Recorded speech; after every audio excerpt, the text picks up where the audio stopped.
Selamat pagi Bapak Ibu Saudara-saudari yang terkasih dalam Tuhan. Mari kita mulai persekutuan doa pada pagi hari ini. Diawali dengan memuji Tuhan, bagi Dia segala pujian.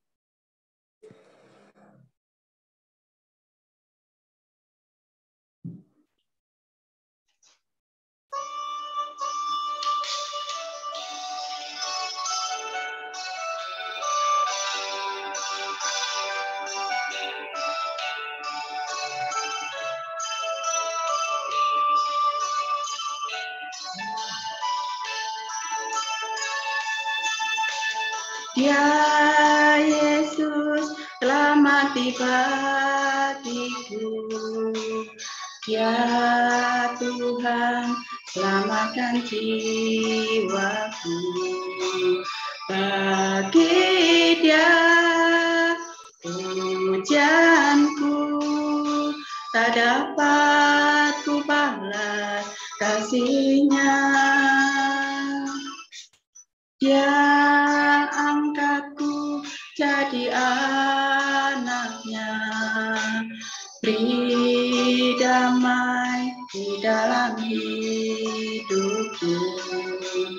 Bagi Dia sembahku, hanya Dia segalanya bagiku.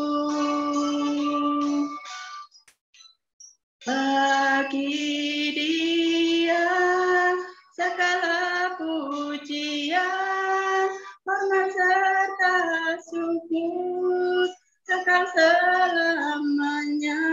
Bagi Dia segala pujian, hormat serta syukur selama-lamanya.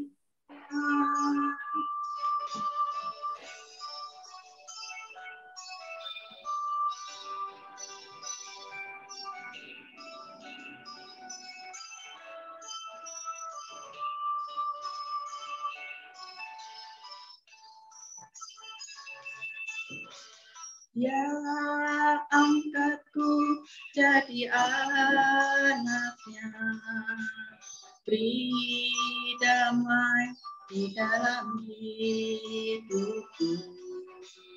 Bagi Dia sembahku, hanya Dia segalanya bagiku. Bagi Dia segala pujian, hormat serta syukur kekal selamanya. Bagi Dia segala pujian, hormat serta syukur selama-lamanya. Bagi Dia segala pujian, hormat serta syukur kekal selamanya. Bagi Dia segala pujian, hormat serta syukur selama-lamanya. Selama-lamanya.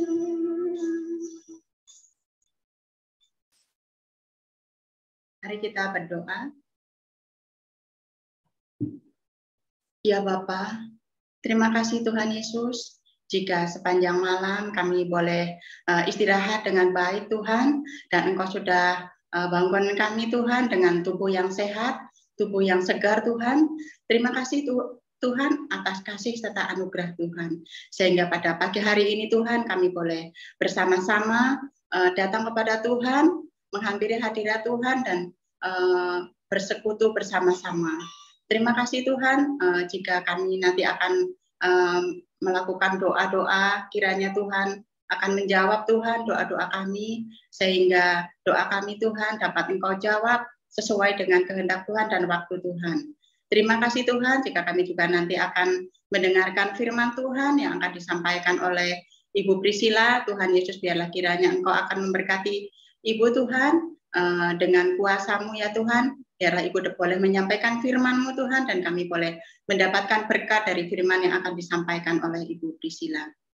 Terima kasih Tuhan, siapkan hati kami, lembutkan hati kami Tuhan, sehingga firman Tuhan yang akan kami dengarkan pada pagi hari ini Tuhan boleh sungguh-sungguh menguatkan kami, untuk kami dapat lebih dekat kepada Tuhan dan mengerti apa rencana Tuhan di dalam kehidupan kami.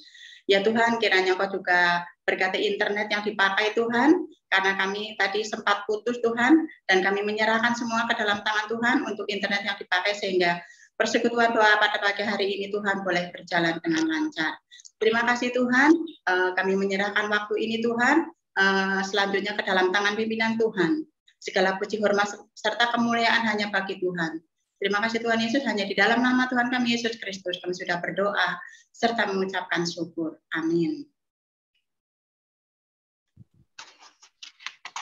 Sebelum kita mendengarkan firman Tuhan, kita akan memuji Tuhan, pribadi yang mengenal hatiku. Karena hanya Tuhan yang mengenal setiap hati kami. Biarlah hati kami saat ini seperti padang yang gersang, yang merindukan air. Begitu jiwa kami merindukan akan firman Tuhan.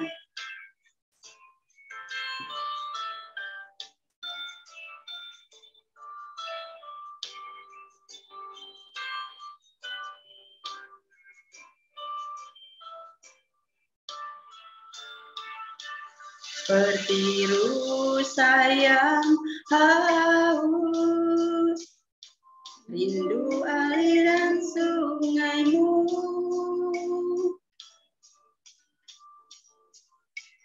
Hatiku tak tahan menunggu-Mu.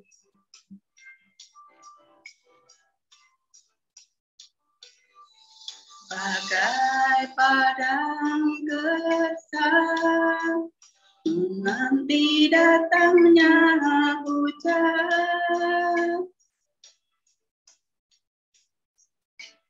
Begitu pun jiwaku, Tuhan.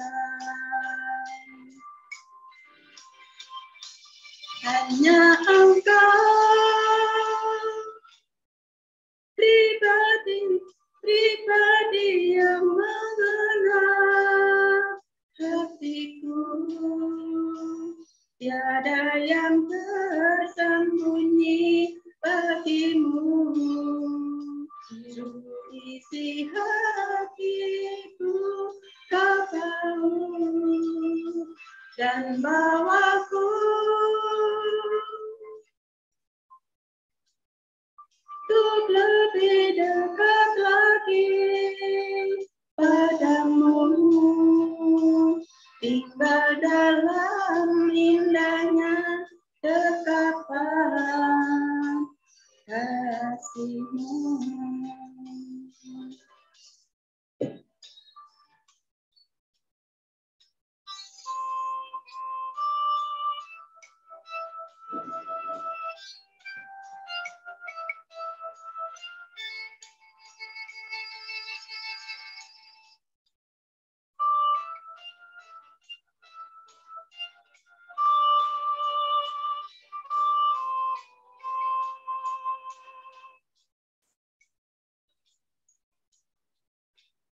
Seperti rusa yang haus, rindu aliran sungai-Mu.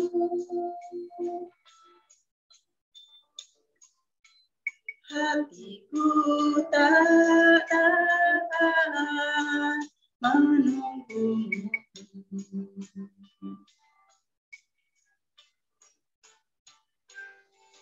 Bagai padang gersang, menanti datangnya hujan. Begitu pun jiwaku, Tuhan. Hanya Engkau pribadi yang mengenal hatiku, tiada yang tersembunyi bagimu, seluruh isi hatiku kau tahu, dan bawaku untuk lebih dekat lagi padamu, tinggal dalam indahnya dekapan kasih-Mu.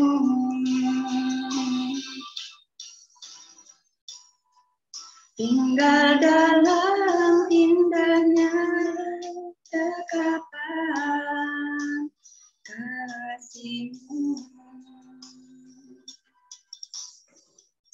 Waktu selanjutnya saya serahkan kepada Ibu Hendra. Terima kasih. Marilah kita berdoa dahulu sebelum kita merenungkan firman Tuhan. Bapa, kami datang padamu Tuhan pada pagi hari ini. Kami sungguh mengucap syukur kalau Tuhan memberikan kami waktu untuk bersekutu pada pagi hari ini. Terima kasih Tuhan, kami percaya bahwa Tuhan hadir memberkati kami pada pagi hari ini, baik lewat puji-pujian kami maupun lewat firman Tuhan yang akan kami sharingkan pada pagi hari ini, serta lewat doa-doa yang akan kami naikkan kehadirat-Mu Bapa. Kiranya Tuhan memberkati kami semuanya yang hadir pada pagi hari ini, dan firman-Mu kiranya boleh menguatkan kami Tuhan dan menjadi berkat bagi kami. Ampuni hamba-Mu dengan segala keterbatasannya Tuhan. Biarlah Tuhan pakai hamba-Mu dengan segala keterbatasannya untuk menjadi saluran berkat-Mu.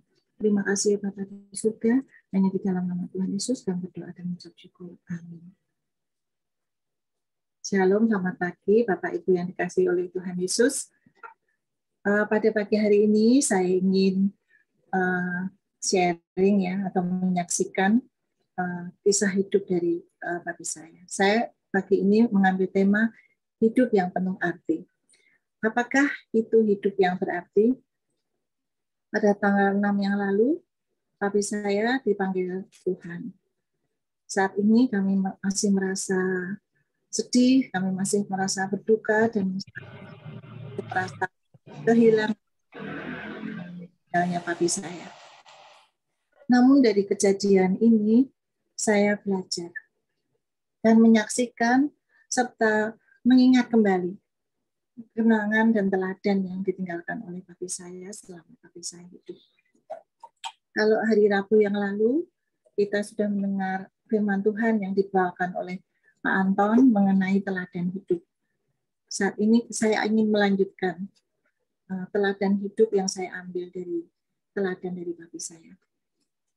Saat kematian itu tiba, seperti kita ada di dalam sebuah film.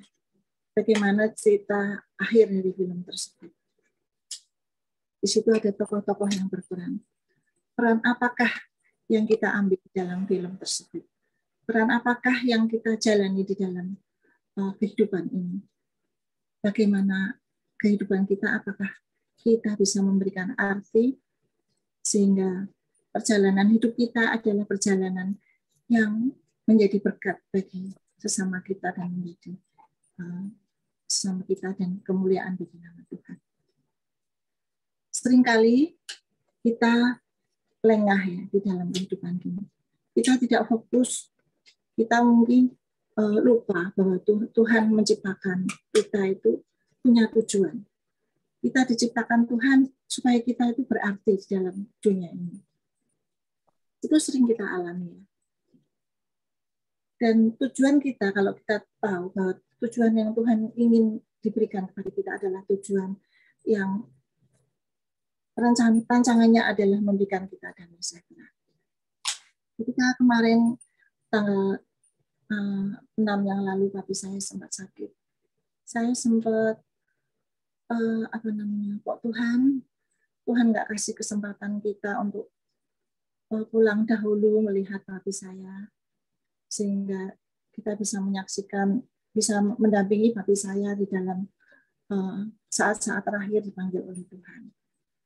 Pada saat itu saya memang pulang ke Semarang ya, karena kita tujuannya memang mau nengokin papi saya. Tanggal 1 yang lalu saya pernah share kalau papi saya sakit, papi saya menggigil, dan papi saya tensinya tinggi. Seperti itu. Dan saya berniat pulang, tetapi kondisi saya sendiri masih dalam keadaan lemah. Saya juga masih dalam pengobatan dokter karena waktu itu saya ada sakit, itu batuk yang harus ditangani dengan baik supaya saat saya berkunjung ke papi saya pun dalam keadaan sehat seperti itu. Tapi di sisi lain di situ ada adik saya yang datang dari Australia untuk bertugas di Jogja dengan beberapa murid marinir ya, yang di mana dia nggak bisa keluar dari Jogja itu. Sehingga kita sempat bilang apakah adik saya nggak bisa sempat ke Jepara dulu gitu supaya menengok papi dulu karena papi sempat sakit gitu kan. Tapi adik saya mungkin nggak berani ataukah nggak boleh untuk izin ya kalau harus keluar dari Jogja itu. Sehingga kita bersepakat saudara berdelapan ini untuk menemui adik saya di Jogja. Ketika itu kita sedang bersama-sama dari Jumat, Sabtu, Minggu berada di Jogja, dan Minggu kita berencana pulang ke Jepara. Saat kita perjalanan mau pulang ke Jepara itu, tiba-tiba susternya memberi kabar, Ibu Bapak di dalam WA-nya, Ibu Bapak titik-titik gitu ya. Kita sempat adik saya yang melihat WA-nya langsung telepon saya. Kenapa itu susternya kok bilang Ibu Bapak titik-titik gitu? Aduh, langsung saya sama adik saya call sama susternya ya. Katanya nadinya papi saya sudah melemah. Langsung kita buka video call. Saya waktu itu berdoa buat papi saya supaya papi ingat Tuhan Yesus gitu. Saya berdoa supaya Tuhan kasih kesempatan kami agar kami bisa melihat papi saya terakhir kali gitu. Supaya papi saya Tuhan tahankan supaya kami bisa menjumpai papi saya yang terakhir kali di Jepara gitu. Tetapi rupanya kami berkehendak seperti itu.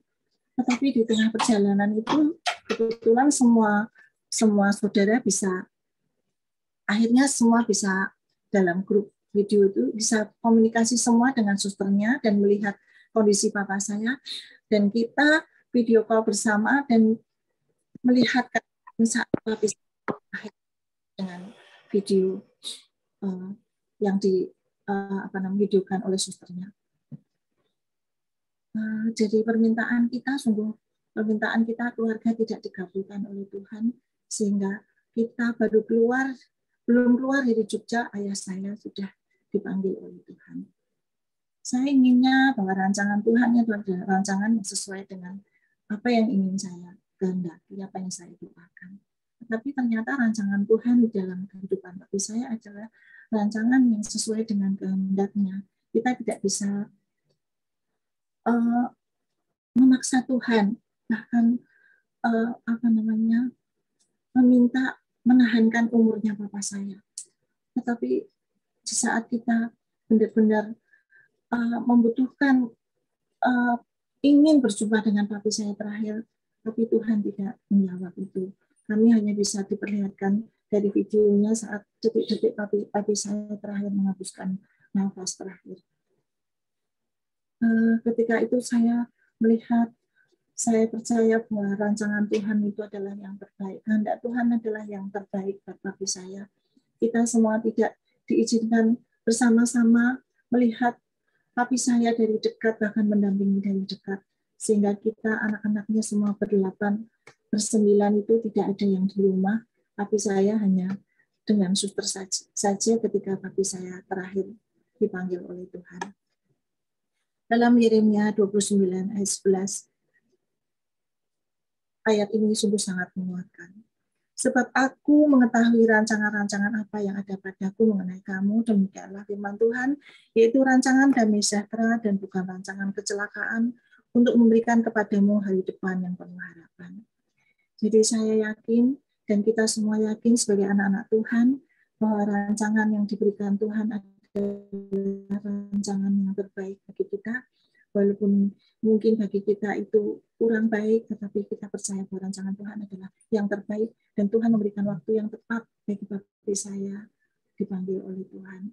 Dan ketika itu, walaupun mungkin saya terus gelisah, tetapi Tuhan akhirnya memberikan damai sejahtera kepada kami, sehingga kami percaya bahwa itu adalah datangnya dari Tuhan yang memberikan damai sejahtera. Karena kita percaya bahwa sebagai anak-anak Tuhan, kita punya harapan yang dijanjikan oleh Tuhan, bahwa Tuhan tidak memberikan rancangan kecelakaan untukmu, tapi memberikan kepada kita itu rancangan kebaikan dan diberikan hari depan yang penuh dengan harapan. Saya juga meyakini bahwa papi saya juga telah mengakhiri pertandingan yang baik. Dari 2 Timotius 4 ayat 7, aku telah mengakhiri pertandingan yang baik, aku telah mencapai garis akhir, dan aku telah memelihara iman. Paulus menggambarkan hidup ini seperti sebuah pertandingan, dan kita berada di dalamnya. Jika dibayangkan bahwa kita ini hidup sebagai sebuah pertandingan, bagaimana kita menjalaninya? Marilah kita berfokus ya untuk berlari untuk mencapai garis akhir. Karena memang umur kita tidak tahu. Umur kita sungguh sangat terbatas. Kalau di dalam Mazmur 90 ayat 10, masa hidup kami 70 tahun. Dan jika kami kuat 80 tahun, dan kebanggaannya adalah kesukaran, penderitaan, sebab berlalunya buru-buru dan kami melayang lenyap. Inilah firman Tuhan. Ketika ayah saya diberikan umur panjang, itu 94 tahun, saya melihat ayah saya memang mengalami kelemahan demi kelemahan. Sudah tidak bisa jalan, hanya berbaring di tempat tidur. Dia bisa menggunakan bisa duduk, makan juga bisa duduk di kursi dan di meja begitu. Tetapi jalan sudah tidak bisa, harus menggunakan kursi roda. Itulah hidup manusia ketika hidup dengan usia yang lanjut, tetapi tubuh mulai lemah dan mulai tidak berdaya. Seperti itu. Mungkin dalam hati kita, dalam hati anak-anaknya, ingin papi tetap diberi umur panjang, supaya kita tetap ada selalu bersama-sama dengan papi saya. Karena sungguh ada itu lebih baik daripada tidak ada. Ketika saya lihat bahwa di kamar papi saya sudah tidak ada itu, begitu rasanya sangat sedih ketika kami, mungkin papi saya sudah nggak berdaya, tetapi kami masih melihat bahwa papi saya masih ada. Tetapi ketika kami melihat bahwa sudah tidak ada di tempat tidurnya, rasanya mengenang itu begitu sedihnya. Ya. Jadi memang hidup ini adalah begitu singkat ya. Kita tidak tahu berapa lama Tuhan memberikan umur kita ada di dunia ini. Biarlah kita memaknai hidup ini yang berarti, sehingga hidup kita selama kita masih hidup ini, kita boleh menggunakannya untuk hal-hal yang memuliakan nama Tuhan. Saya ingin meneladani juga hal-hal yang mungkin diteladankan oleh papi saya. Papi saya ini sungguh luar biasa di dalam kecintaannya pada firman Tuhan dan juga memberitakan firman Tuhan. Dia sering diberikan tugas di doa pagi, persekutuan doa pagi di gereja GKI Jepara, demikian juga di tengah minggu. Tetapi papi saya ingin sekali untuk sekali-sekali bisa berkhotbah gitu ya. Sampai kemarin dari ceritanya kita juga baru dengar ya. Kalau pendeta David itu pernah ditawari sama papi saya. Waktu itu mungkin aturan sebagai orang awam sudah tidak diperbolehkan oleh sinode. Jadi papi saya sempat entah bercanda, entahkah serius, sempat menawari kepada Pak David, kalau kamu mau tak gantiin jadwalmu, membayar kamu 2 juta seperti itu. Padahal waktu itu mungkin, waduh, padahal gajiku cuma 500.000. tetapi itu nggak bisa. Tetap aku pun mau memberikan, tetapi nggak bisa. Itulah keinginan papi saya untuk memberitakan firman Tuhan. Tapi papi saya tidak terus menyerah ya, tetapi dia mencari ladang pelayanan yang lain, yaitu dia mengalihkan pelayanannya ke desa-desa. Di situ papi saya lebih berkembang karena papi saya lebih bisa menyalurkan keinginannya untuk menyampaikan firman Tuhan. Demikian juga dia tidak juga hanya menyampaikan firman Tuhan, tetapi papi saya juga mencari kebutuhan apa yang harus diberikan kepada gereja yang dilayani, seperti itu. Itulah yang diteladankan oleh papi saya. Sampai waktu itu supirnya pernah bertanya ya, drivernya itu pernah bertanya, Pak Indro, atau manggilnya mungkin Kong atau Pak Indro ya, bagaimana kalau uang yang Pak Indro ada ini habis ya, kehabisan dana, terus apa yang Pak Indro bisa berikan gitu. Dia bilang, aku nggak kekurangan cara untuk bisa menolong orang. Aku bisa memakai anak-anakku untuk menjadi kepanjangan tangan untuk bisa menyalurkan berkat Tuhan seperti itu. Itu dulu pernah saya cerita-cerita ke teman-teman ya. Yaitu kadang-kadang papi saya kalau mungkin papi saya nggak punya uang, terus papi saya kirim surat memo gitu ya ke anaknya Simon atau Sugiarto atau Lan gitu ya, tolong ini diberikan sejumlah sekian untuk pembangunan gereja seperti itu. Kadang-kadang hanya papi ini kita kan udah punya rencana juga untuk memberikan ke gereja kita gitu kan. Tapi saya nanti Tuhan kasih yang lain buat kamu untuk gantinya gitu. Seperti itu cara papi yang diajarkan kepada anak-anaknya. Sehingga teladan itulah yang ditinggalkan, yaitu kemurahan hati. Tapi saya di dalam memperlengkapi karena dia memang tidak belajar teologi, dia juga gemar membaca buku ya. Kalau Bapak Ibu tahu bahwa papi saya itu sudah lama ya, sejak saya belum menikah papi saya itu sudah buta satu. Jadi papi saya karena glaukoma itu matanya sudah hanya satu yang bisa digunakan. Jadi dia itu satu pun itu sudah dalam keadaan lemah. Jadi papi saya tuh punya begitu untuk membaca firman Tuhan dan juga untuk belajar firman Tuhan. Papi saya menggunakan kaca pembesar untuk bisa membaca dan juga untuk bisa mempelajari firman Tuhan.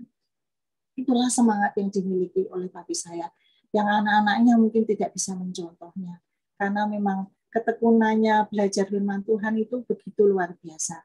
Banyak buku-buku yang harus dibeli, dia bukan hanya membeli satu, kalau membeli itu hanya langsung ke percetakannya, papi saya, karena membeli dalam jumlah besar, dan papi saya itu membagi-bagikan ke hamba Tuhan. Seperti itu. Hamba Tuhan juga belajar dan juga terus belajar akan firman Tuhan. Ini juga ada juga kemarin dikisahkan oleh kakak saya. Kalau papi saya juga sering mencatat ayat-ayat Alkitab terus difotokopi. Difotokopi dan dilaminating dan dibagi-bagikan ke orang lain. Seperti itu. Di antaranya ayat Alkitabnya adalah dari Roma 8 ayat 32. Ia yang tidak menyayangkan anaknya sendiri, tetapi yang menyerahkannya bagi kita semua. Bagaimana mungkin ia tidak mengaruniakan segala sesuatu kepada kita bersama-sama dengan dia? Ayat ini dilaminating, difotokopi dan dilaminating dan dibagi-bagikan kepada orang banyak. Demikian juga ayah saya juga rindu agar orang-orang sakit juga boleh senantiasa berharap kepada Tuhan, sehingga dia itu mengumpulkan ayat-ayat firman Tuhan mengenai kesembuhan yang Tuhan nyatakan kepada orang-orang sakit. Dikumpulkan yaitu satu folio dan difotokopi dan dilaminating dan dibagikan kepada orang-orang yang sakit seperti itu. Supaya orang-orang sakit itu bukan berharap kepada mungkin dokter, tetapi lebih berharapnya kepada Tuhan satu-satunya dokter di atas segala dokter. Seperti itu yang dilakukan oleh bapak saya. Itulah semangat melayani Tuhan yang begitu luar biasa dengan segala keterbatasannya, tetapi papi saya menggunakan hidupnya sungguh sangat berarti sehingga papi saya bisa melakukan hal-hal yang mungkin kita mungkin tidak melakukannya, tapi saya mencoba melakukannya supaya firman Tuhan itu bisa diberitakan di mana-mana seperti itu. Kemudian poin lain yang bisa saya bagikan. Di usianya papi yang 92 tahun ya. Papi juga masih tetap tekun dan konsisten mendoakan anak-anaknya. Ini mestinya saya ingin membagikan video, tapi saya gaptek, jadi saya nggak bisa membagikan. Bahwa di usia 92 tahun ini, papi saya mendoakan anak, menantu, cucu-cucunya saat berkumpul waktu itu di Jepara. Papi mendoakan bahwa anak-anaknya harus selalu minta ampun kepada Tuhan, karena kita semua selalu berdosa. Kita selalu lemah, kita selalu bisa berbuat dosa sewaktu-waktu. Jadi kita harus selalu minta ampun pada Tuhan. Terus kita harus percaya kepada Tuhan, karena Tuhan adalah juru selamat dunia satu-satunya, gitu ya. Dan yang ketiga adalah papi saya mengatakan bahwa kita harus tetap setia kepada Tuhan, supaya sampai akhir hidup kita nanti, supaya sampai hidup akhir anak-anak, menantu dan cucu papi, semuanya boleh setia sampai akhir dan bisa ketika meninggal nanti bisa diterima di pangkuan Bapa di surga. Itulah yang terakhir kali pada usia 92 tahun ketika papi saya bisa mendoakan anak-anaknya dan bisa memberikan ujangan-ujangan kepada anak. Hal yang lain yang ingin saya bagikan adalah hal kemurahan hati. Kalau kemurahan hati papi saya ini sungguh memang saya sendiri mengakui bahwa papi saya itu kemurahan hatinya itu sepertinya seperti air yang mengalir, tidak berhenti kepada papi saya, tetapi terus disalurkan kepada orang-orang yang membutuhkan. Saya ingat sekali waktu itu ada penjual pecel. Itu yang cerita adalah orang yang menemani papi saya. Orang yang penjual pecel di daerah Melongo gitu ya. Saat papi makan, penjual pecelnya itu nasinya itu tidak panas lagi gitu ya, karena tempatnya itu hanya di bakul begitu ya. Terus papi saya bilang, kok nasinya dingin Bu, nggak panas lagi gitu. Iya Pak, soalnya ya adanya begini gitu. Terus papi saya suruhan supirnya untuk memberikan besoknya papi saya suruhan supirnya untuk memberikan termos nasi kepada ibu yang menjual pecel itu.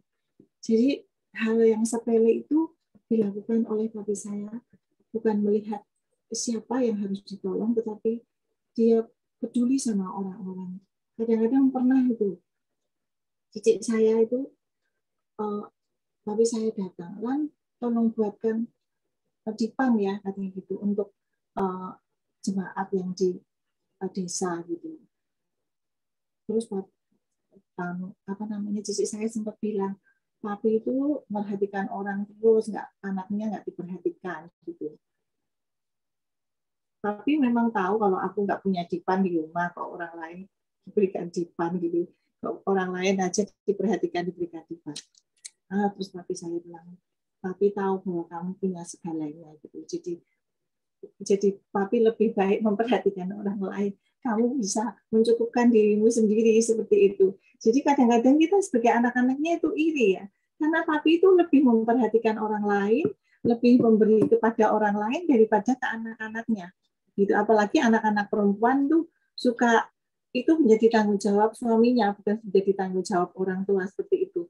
Jadi inilah cara papi saya mendidik ya. Dia tidak memanjakan anak-anaknya, tetapi dia membuat anak-anaknya belajar seperti yang papi ajarkan kepada anak-anaknya gitu, seperti itu. Jadi kemurahan hati yang diajarkan oleh papi saya ini begitu membekas ya kepada kita semua anak-anaknya. Saya ingat sekali waktu saya remaja, waktu saya enggak remaja ya, waktu SMA gitu ya. Papi saya memberikan ayat dari Matius 10 ayat 42. Dan barang siapa memberi air sejuk secangkir saja pun kepada salah seorang yang kecil ini, karena ia muridku, aku berkata kepadamu sesungguhnya ia tidak kehilangan upahnya. Itulah papi saya selalu menyebut istilahnya untuk memberi hanya secangkir air kamu berikan pada orang lain, itu sudah sungguh sangat bermanfaat. Seperti itu. Jadi papi saya tidak ingin kamu harus memberikan yang besar. Hanya secangkir air itu sudah menyejukkan bagi orang yang dahaga. Seperti itu. Itulah yang diajarkan oleh papi saya. Jadi papi saya mengajarkan anak-anak, berilah dari hal yang kecil dulu. Kalau kami tidak bisa memberikan yang besar. Seperti itu. Jadi itulah yang diajarkan oleh papi saya. Berkat-berkat yang mungkin harus dibagikan kepada orang lain. Dia tidak menyayangkan buat dirinya sendiri. Kalau buat dirinya sendiri, papi saya hematnya luar biasa. Makannya sederhana sekali. Dia mungkin hanya makan nasi pecel 5.000 sudah cukup ya. Dia tidak ingin makan yang neko-neko, yang mahal-mahal, malah dia nggak mau bayar kalau yang mahal-mahal itu seperti itu. Tetapi bagi pekerjaan Tuhan, bagi nilai yang kekal, papi saya rela melakukan, mengeluarkan apa yang dia miliki untuk dibagikan kepada hal-hal yang bernilai kekal. Di samping itu juga, papi saya juga mempunyai kedisiplinan yang tinggi. Papi saya selain disiplin untuk merenungkan firman Tuhan dan juga membaca firman Tuhan, papi saya juga tekun di dalam bekerja. Saya itu sepertinya papi saya itu menjadi anak yang diserahin ke tokonya papi saya di saat-saat papi saya demensia seperti ini. Jadi ketika saya mendampingi papi saya selalu bilang, ayo ke toko, tokonya nanti nggak ada yang jaga, kasihan nanti mamiku, encimku, dia kalau manggil maminya tuh encim, kasihan encim jaga sendiri, nah begitu. Jadi ingatnya tuh di masa-masa dia masih muda gitu, dia nggak ingat masa-masa tuanya, suka lupa. Tetapi nama anak-anaknya bersyukur, nama anak-anaknya papi saya masih ingat semua gitu. Tetapi kalau kejadian yang sekarang ini di akhir-akhir hidupnya itu papi saya sudah lupa gitu. Ingatnya pada masa dia mudanya gitu. Sehingga papi saya sungguh ketika demensia kita tuh sempat khawatir. Nah, bagaimana nih hidup papi kok sepertinya iman papi ini sepertinya merosot ya. Karena papi kalau ditanya Tuhan Yesus tuh papi diem aja gitu. Ingatnya tuh Allah Bapa. Tuhan Yesus nggak pernah disebut. Sehingga kita tuh sempat khawatir gitu. Sempat saya kasih fotonya, papi ini siapa papi? Saya lihat gambarnya Tuhan Yesus gitu kan. Jadi papi saya diem saja sambil melihat. Ini Tuhan Yesus papi, ini Tuhan Yesus yang menebus dosanya papi dan dosanya saya. Gitu kan. Dia juru selamat dunia, juru selamatnya papi. Dia diam saja gitu. Sehingga anak-anaknya merasa bahwa khawatir kalau iman papi saya itu sampai lupa gitu sampai sama Tuhan Yesus. Tetapi saya lihat bahwa papi saya masih tekun berdoa, ketika makan juga berdoa, waktu mau tidur juga berdoa gitu. Penghiburan saya seperti itu. Ada ayat yang sungguh sangat menguatkan saya pada waktu dibacakan oleh Pak Slamet ya. Janganlah membuang aku pada masa tuaku, janganlah meninggalkan aku apabila kekuatanku habis. Saya percaya bahwa ayat ini yang ditulis oleh Mazmur Daud ya, oleh Daud adalah ayat ditujukan kepada orang yang lemah tubuhnya, yang lemah pemikirannya. Sehingga ayat ini pun menjadi penghiburan. Ada ayat-ayat firman Tuhan yang sungguh menguatkan kami keluarga. Di saat ayah saya lemah, mungkin sudah ingatannya, sudah tidak ingat lagi siapa ayah saya. Pak Tuhan pasti memelihara ayah saya dan Tuhan juga menjagain papi saya. Karena ada ayat juga bahwa karena dalam kelemahan kita Roh Kudus yang memelihara melebihi keterbatasan kita. Roh Kudus mendoakan kita sehingga pada akhir hidupnya ia pun mengingat Yesus Kristus. Pada tanggal 1 yang lalu ayah saya sakit dan sempat ayah saya memanggil nama papahnya, si Samjuan. Si Samjuan gitu. Terus kakak saya yang mendampingi, kakak saya Tek yang mendampingi, berkata, papi jangan sebut si Samjuan, Di Samjuan sudah meninggal gitu. Tapi sebut Tuhan Yesus tolong gitu. Tapi saya sempat terdiamnya. Tetapi di dalam akhirnya papi saya bilang, Tuhan Yesus tolong. 3 kali papi saya menyebut Tuhan Yesus tolong. Itulah keajaiban Tuhan. Tuhan tidak menginginkan anaknya melupakan Allahnya, melupakan Tuhannya. Tuhan masih membuat papi saya ingat pada masa akhir hidupnya. Sehingga ketika tanggal 6 dipanggil Tuhan, saya percaya bahwa papi saya sudah ada di pangkuan Bapa di surga. Karena papi saya mengingat kembali akan Tuhan Yesus. Bapak Ibu tahu bahwa papi saya sempat lupa sama istrinya. Sempat pada waktu ulang tahun tanggal 15 September ketika saya datang. Papi saya bilang sama saya, Gio, enaknya bagaimana papi sama Erta dijadiin atau enggak? Erta adalah nama mami saya. Saya dalam hati mau ketawa. Aduh, Erta itu kan istrinya, tapi dia sempat bilang begitu. Terus saya bilang, ya dijadiin lah papi. Erta itu kan baik banget. Erta cocok banget bagi papi gitu. Jadi pendampingnya papi, jadi istrinya papi gitu. Saya sempat begitu, saya ceritakan kepada saudara-saudara yang lain, sampai saudara-saudara yang lain sampai ketawa. Jadi saya pikir-pikir dulu ataukah sama Erta ya, ketika gitu. Sempat bicara seperti itu. Jadi untungnya saya mengarahkan papi saya untuk tetap sama Erta seperti itu. Itulah kelemahan dari akhir hidupnya papi saya, tetapi papi saya tetap ingat kepada Tuhan Yesus. Jadi saya mengambil kisah bahwa bagaimana seperti Salomo dalam kisah hidupnya, akhir hidupnya, sempat dia condong kepada Allah-Allah lain, condong kepada berhala-berhala yang disembah oleh istri-istrinya. Janganlah kita juga condong kepada hal-hal yang membuat kita jauh dari Tuhan. Bagaimana kita menjadi kan hidup kita berarti. Biarlah kita terus mendekatkan hidup kita kepada Tuhan. Kita mencari hadirat Tuhan. Kita juga melakukan firman Tuhan dalam kehidupan kita. Sehingga kita senantiasa boleh menghasilkan buah di dalam kehidupan kita. Yaitu buah yang diinginkan Tuhan. Buah-buah roh yang Tuhan taruh di dalam kehidupan kita.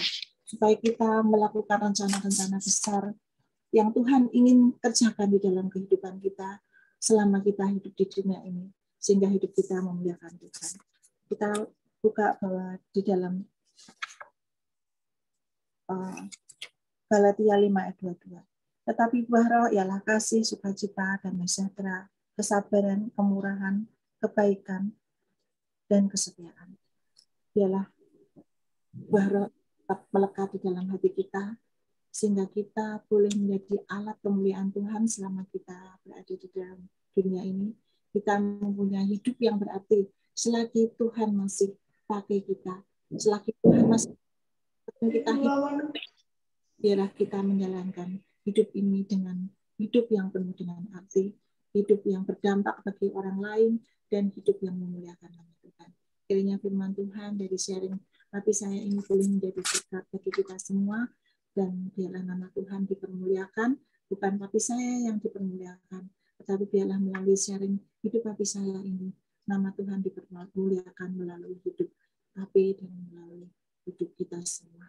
Terima kasih, kiranya Tuhan memberkati. Saya kembalikan lagi kepada Tuhan.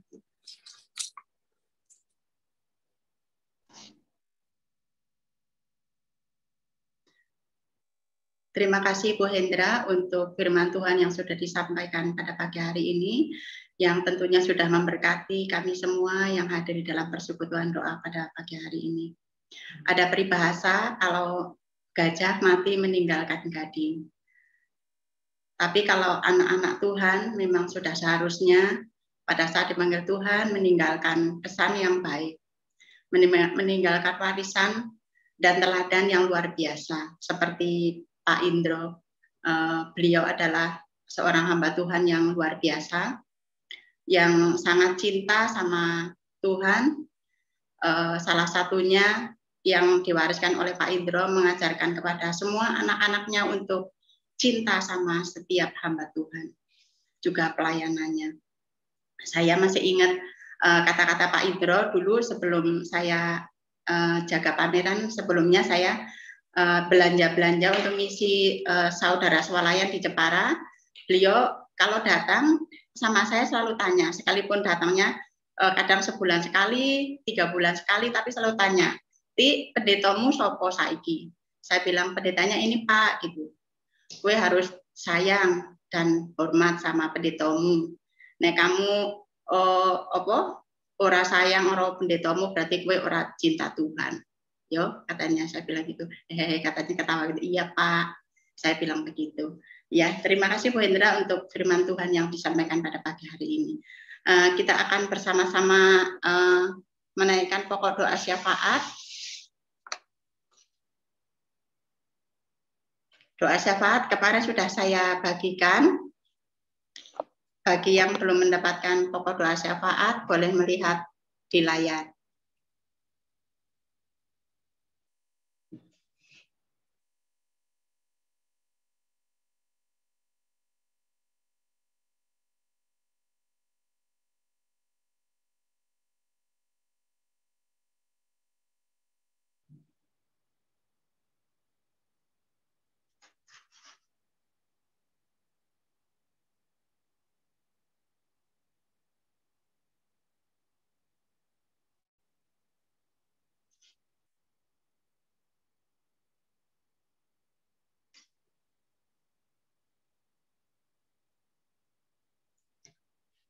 Sebelum kita doa syafaat bersama-sama, kita naikkan pujian, "Kepadamu ku berdoa."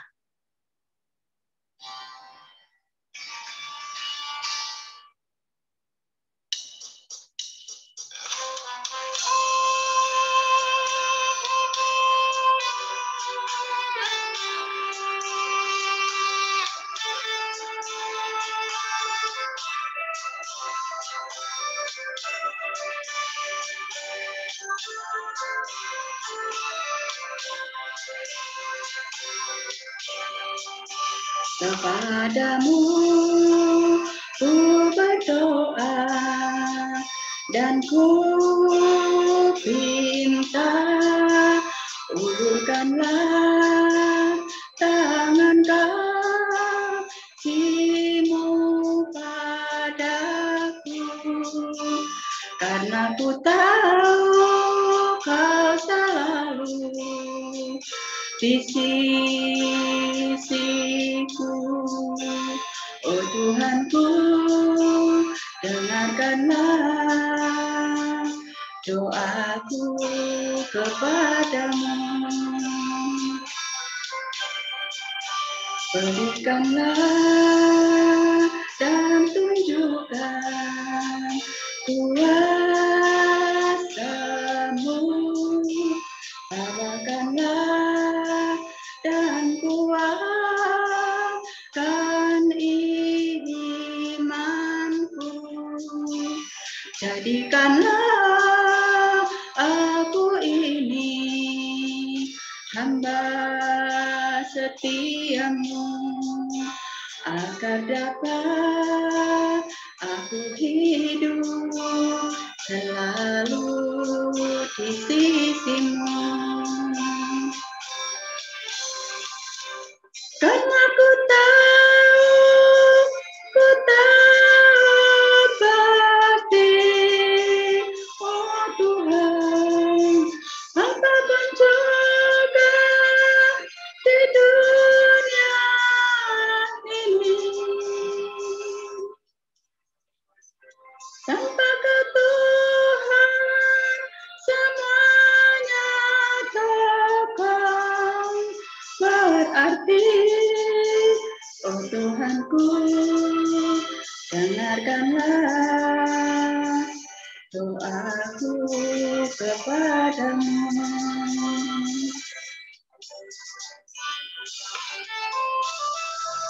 Tuhan Yesus, dengarkan doa kami. Setiap seruan pokok doa kami adalah kiranya Engkau jawab Tuhan sesuai dengan kehendak Tuhan dan waktu Tuhan. Karena kami percaya Tuhan, waktu Tuhan adalah waktu yang terbaik buat kami.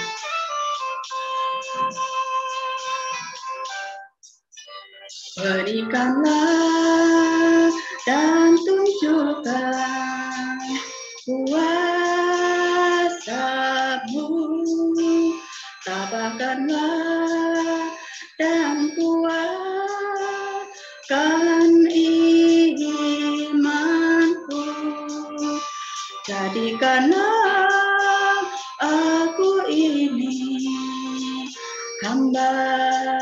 setiamu, agar dapat aku hidup selalu di sisimu. Karena ku tahu pasti, oh Tuhan, apa pun juga di dunia ini, tanpa Kau Tuhan, semuanya akan berarti. Oh Tuhanku, dengarkanlah doaku kepadamu. Oh Tuhanku, dengarkanlah doaku kepadamu.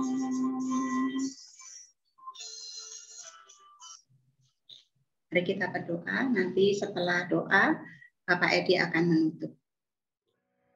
Hari ini kami menyerahkan untuk seluruh jemaat GKI Pengharapan dimanapun kami berada, apapun yang kami kerjakan, semuanya diberkati Tuhan. Biarlah seluruh yang menjadi pemikiran kami, perkataan kami, dan perbuatan kami menyenangkan hati Tuhan. Di dalam nama Tuhan Yesus Kristus, Allah kami yang hidup, kami berdoa. Amin. Kita pujikan Bapa, terima kasih. Bapa, terima kasih. Bapa, terima kasih. Bapa di dalam surga, ku berterima kasih.